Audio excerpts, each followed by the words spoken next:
अॼु अॼु तव्हां कार्रवाई कई आहे मटन ते, जी जी चिकन मटन उनमें छा थियो आहे? अवां गोश्त कस्टडी में वठी काॾे कयो?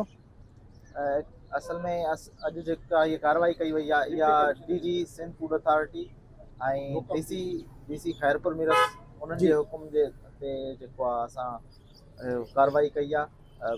असां सां गॾु आहिनि असिस्टेंट डायरेक्टर एजाज़ अली कोपांग साहब जी ऐं हुसैन साहब हिकिड़ो मुख्तार कार।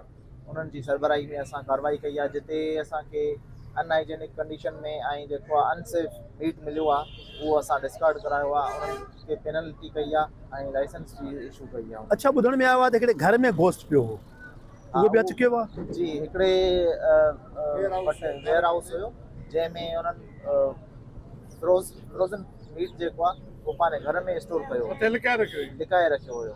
जी उहो बि असां उन खां रिकवर करे ऐं डिस्कार्ड करायो आहे। फर्दर इहे कार्रवायूं अञा जारी रहंदियूं। अच्छा, घणनि ॾींहंनि खां कार्रवाई तव्हां शुरू करे ॾिनी आहे? असां इहा अॼु खां स्टार्ट कई आहे। अच्छा, ऐं इहा अॼु घणनि दुकाननि ते छापो लॻायो वियो आहे? जी घणनि दुकाननि ते लॻायो अथव असां छापो? अॼु तक़रीबन 3 खां 4 शॉप जेके आहिनि उन्हनि ते कार्रवाई कई आहे। फर्दर अञा जेको आहे डेली बेसिस ते असां इहा कार्रवाई कंटिन्यू रखंदासीं।